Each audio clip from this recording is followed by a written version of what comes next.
As you can see, it is quite an amazing structure.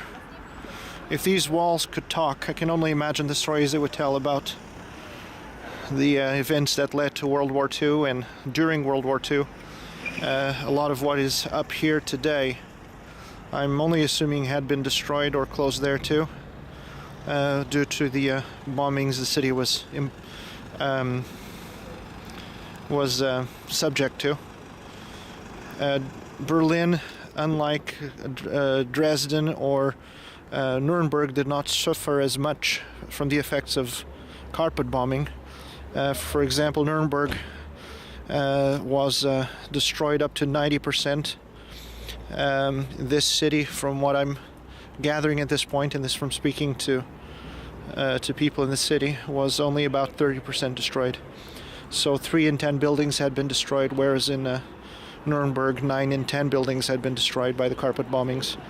And this despite a plea from Truman not to target civilian targets, yet at the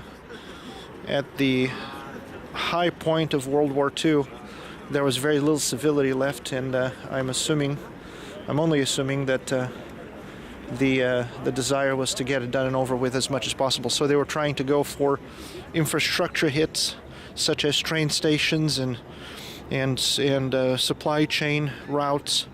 I read somewhere recently this week that there was a Panzer division coming up this avenue on the way up to the Western Front to try to overcome some of the Allied incursions, and that the bombing raids, which went from 1950 to 1955, in particular a raid in 1953, which is what ended up destroying that church that I showed you pictures of, but that the bombing raids were effective at stopping the Panzer Division, which was moving up this avenue on the way to the Western Front.